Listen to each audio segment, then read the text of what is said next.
আসসালামু আলাইকুম এভরিওয়ান, কেমন আছেন? আশা করি অনেক ভালো আছে। আজকে আমরা বানাবো গরুর মাথার মগজ রেসিপি। এটি বানানোর জন্য আমরা একটা আস্ত গরুর মগজ নিলাম। মগজটাকে ভালোভাবে পরিষ্কার করে নিলাম। মগজটাকে ভালোভাবে কষলে ধুয়ে নিলাম। এটা 2 থেকে 3 বার আস্তে আস্তে ধুয়ে নিলাম। দেখতে পাচ্ছেন আমার মগজটা সুন্দরভাবে ধোয়া হয়ে গেছে। এবার একটা কড়াইয়ের মধ্যে মগজটাকে ভালোভাবে নিয়ে নিলাম। এর মধ্যে দিয়ে দেব আগে থেকে কুচি করা পেঁয়াজ রসুন। পরিমাণ মতো পেঁয়াজ রসুন দিয়ে দিলাম। তারপর দিয়ে দিলাম ডালচিনি। এবার দিয়ে দিলাম পরিমাণ মতো আদা বাটা আর জিরা বাটা। তারপর অ্যাড করলাম পরিমাণ মতো গুঁড়া মরিচ দেওয়া হলে তারপর দিলাম হলুদ, পরিমাণ মতো হলুদ দিলাম। তারপর দিয়ে দিলাম পরিমাণ মতো লবণ। তারপর অ্যাড করলাম পরিমাণ মতো তেল। তেতলা করে দিলাম সাদা ফল, কালো ফল। তারপর দিলাম তেজপাতা।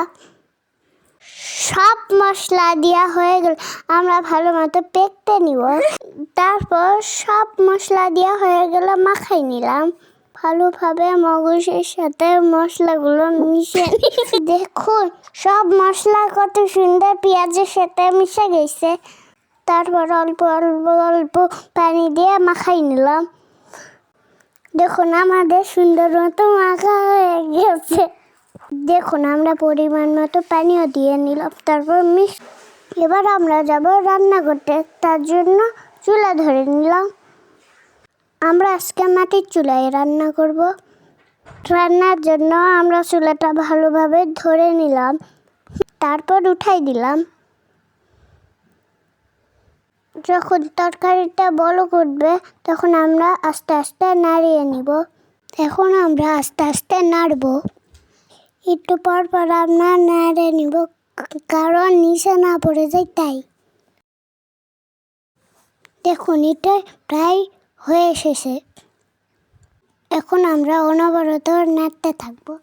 না নাড়লে পুড়ে যেতে পারে, এই জন্য আমরা অনবরত শুধু নাড়িয়ে নেব। দেখুন এটি প্রায় হয়ে এসেছে। আপনারা চাইলেও ট্রাই করতে পারেন। এখন আমরা চুলা থেকে এটা নামিয়ে নিচ্ছি।